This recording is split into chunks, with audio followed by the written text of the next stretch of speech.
좀 어렵죠? 진짜 쉽게 하려고 했는데 이게 잘 안 되네요. 개인회생 절차가 다 끝나고 면책 결정까지 받았는데 보증재단에서 갑자기 우리가 대신 갚았으니까 다시 또 3천만 원을 갚으세요 라는 연락이 오면 황당하기도 하고 걱정도 많이 되실 텐데요. 이것은 숨어있는 보증채무 때문에 불안해하시는 많은 분들께 희망이 되는 판결이고 실무를 하는 제 입장에서 매우 반가운 판결이 아닐 수 없는데요.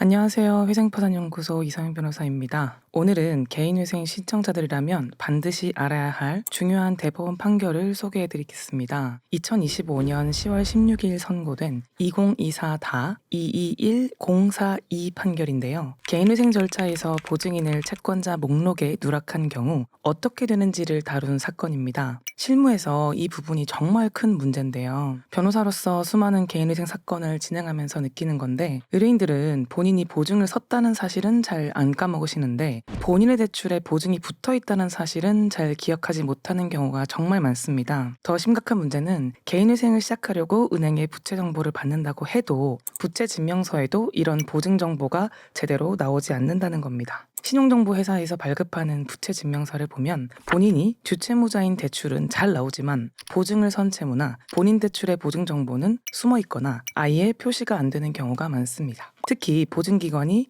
전국 단위가 아니고 지역의 작은 보증기관인 경우가 그럴 때가 많은데요. 그래서 개인회생을 신청할 때 변호사가 아무리 꼼꼼하게 체크를 해도 숨어있는 보증채무를 100% 찾아내기가 정말 어렵습니다. 심지어는 경험이 좀 부족한 사무실이라면 개인회생을 진행하는 사무실에서 아예 검토조차 제대로 하지 않는 경우도 많죠.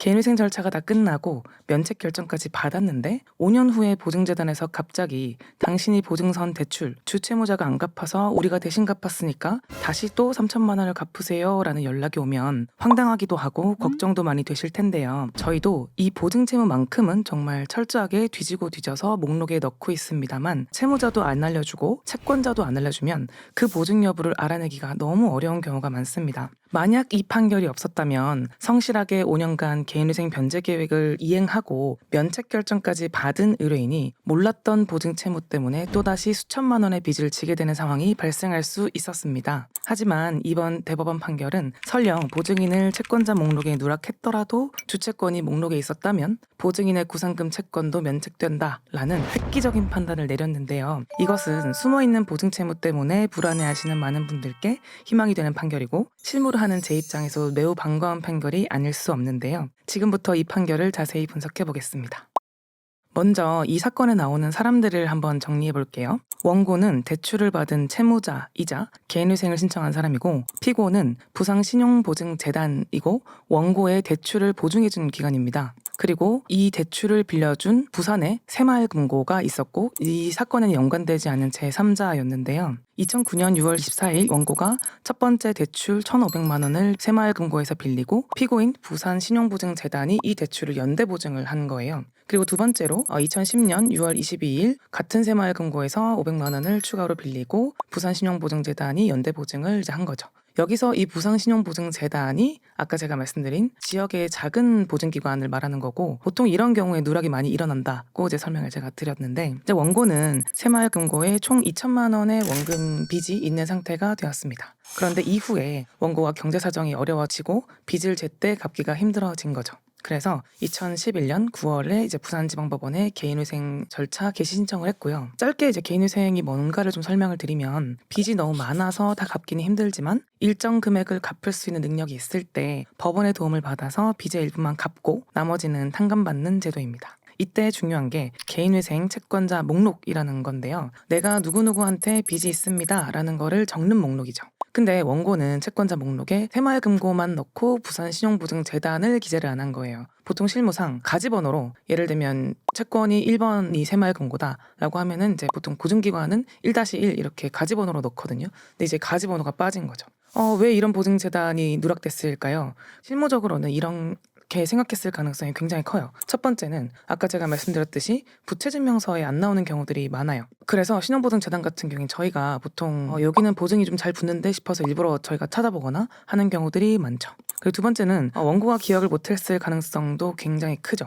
보통 이제 원고는 그 대출을 빌리는 쪽만 기억을 하지 보증기간까지는 잘 기억을 못하는 경우가 많거든요. 그런 두 가지 가능성이 있었을 거고, 어쨌든 이 사건이 무사히 개시 결정을 받고 인가까지 되었습니다. 여기서 인가가 되었다는 사실이 되게 법률적으로는 중요한데요. 개인회생 인가 결정 전까지는 채권이 발견되면 중간에 수정을 할 수 있어요. 그래서 보통 저희가 가지번호 보증기간이 좀 빠져도 채무자가 개인회생을 신청하게 되면 중간에 보증기관이 대신 갚아주고 인가받기 전에 이렇게 튀어나오면 추가를 할 수 있어요. 근데 지금 이 사건 같은 경우에는 인가 결정 때까지 이 대위 변제가 안 일어난 거죠. 대신 갚아주는. 그리고 그렇게 대신 갚아주고 난 게 아까 제가 말씀드린 구상금 채권이 되는 건데, 근데 이제 인가 결정이 나고 나면 채권이 확정되기 때문에 더 이상 이 채권자 목록을 추가하기가 어려워집니다. 그래서 2012년 9월 6일 부산 신보, 줄여서 제가 부산 신보라고 할게요.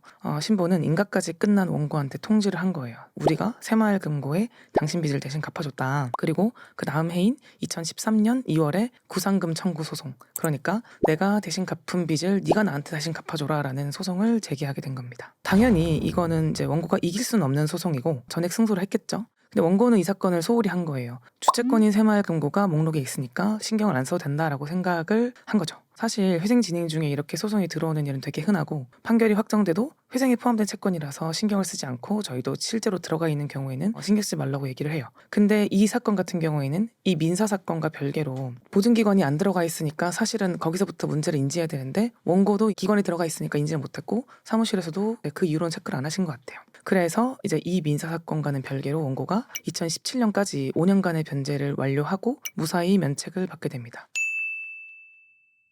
이 사람이 17년에 이제 5년이었던 이유는 이 당시에는 개인회생이 5년 변제였어요. 그래서 이제 5년이 된 거고, 18년 그때부터 이제 3년 변제로 바뀌었습니다. 근데 이제 보증재단이 원고한테 우리 구상금 채권은 처음 개인회생 채권자 목록에 없었잖아요. 그러니까 우리 채권은 면책이 안 된다. 원고는 여전히 우리한테 2천만 원을 갚아야 된다라고 하면서 원고의 재산을 집행하기 시작한 겁니다. 그래서 이 사건이 청구 이의가 된 건데요. 또 이거를 좀 부연 설명을 드리면, 청구 이의 소송은 이미 확정된 판결이나 집행권원을 또 모르실 수 있으니까 집행할 수 있는 권리를 증명하는 이제 문서인데요. 우리가 다른 사람한테 받을 돈이 있다고 해서 다 마음대로 그렇게 묶어버릴 수 있는 게 아니에요. 법원의 판단을 받아야 되거든요. 그래서 법원의 공식적인 판단을 받아서 저 사람의 돈을 가지고 올 수 있게 되는 게 집행권원인데, 이 집행권원에 대해서 이제는 판사님이 판결해 주신 그 내용대로 집행당할 이유가 없어졌다라고 주장을 하면서 제기하는 소송이 청구 이의 소송입니다. 그래서 실제 소송에서 파산면책을 받은 채무자가 집행권원을 가진 채권자를 상대로 보통 청구 이의소, 면책 확인의소 이런 걸 두 가지를 다 제기하거나 아니면 이 중에 한 가지를 잘못 제기하는 경우들이 있는데, 청구 이의할 사건을 면책 확인으로 제기하는 경우에는 확인의 이익이 없다라는 이유로 각하가 되기 때문에 주의를 해야 되고요. 그래서 이 사건 같은 경우에는 청구 이의라고 잘 들어왔죠.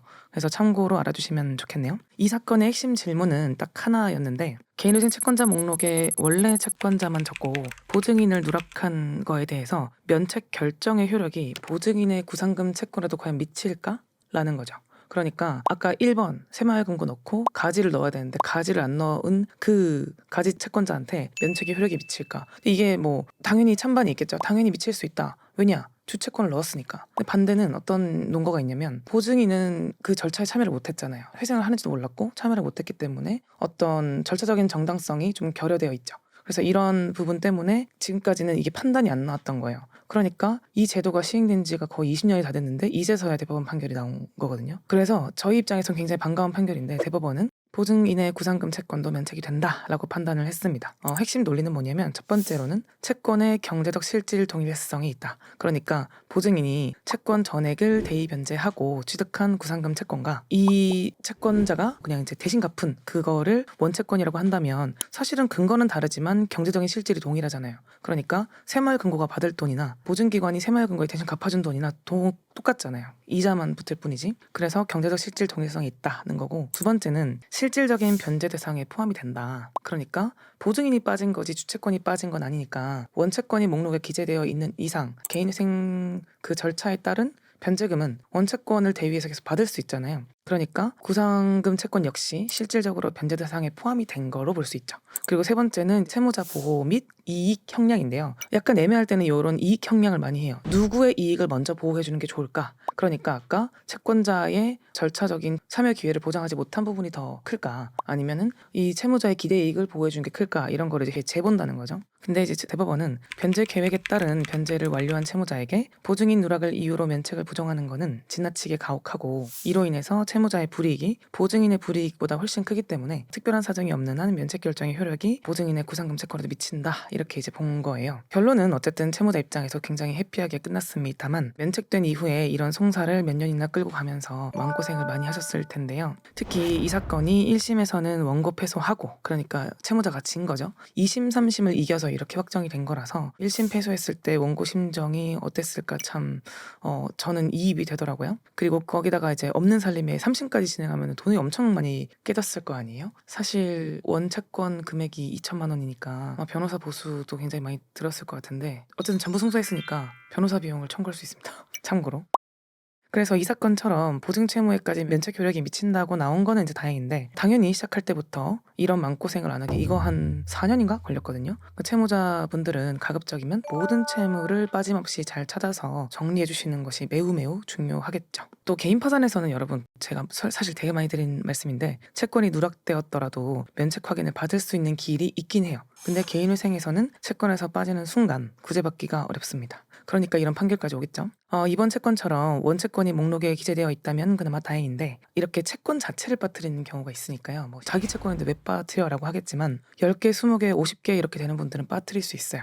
그러니까 다시 한번 계좌도 잘 뒤져보고 통장 잘 확인해보고 해서 채무 정리를 꼭꼭 잘 해주시기를 당부드릴게요. 오늘 설명드린 내용이 개인회생으로 어려움을 겪고 계신 분들 또는 보증 문제로 고민하시는 분들께 도움이 되셨으면 좋겠습니다. 자, 개인회생은 여러분의 경제적인 재기를 위한 마지막 기회일 수 있습니다. 절차를 진행하실 때는 반드시 전문 변호사와 상담하시고 모든 채권자와 보증인을 빠짐없이 신고하시기 바랍니다. 그리고 무엇보다 변제 계획을 성실하게 이행하는 것이 가장 중요합니다. 회생파산연구소는 앞으로도 여러분께 유익한 판례와 법률 정보를 제공하겠습니다. 여러분의 경제적 재기를 응원합니다. 구독과 좋아요, 알림 설정 부탁드립니다. 댓글로 궁금한 점 남겨주시면 답변 드릴게요. 감사합니다.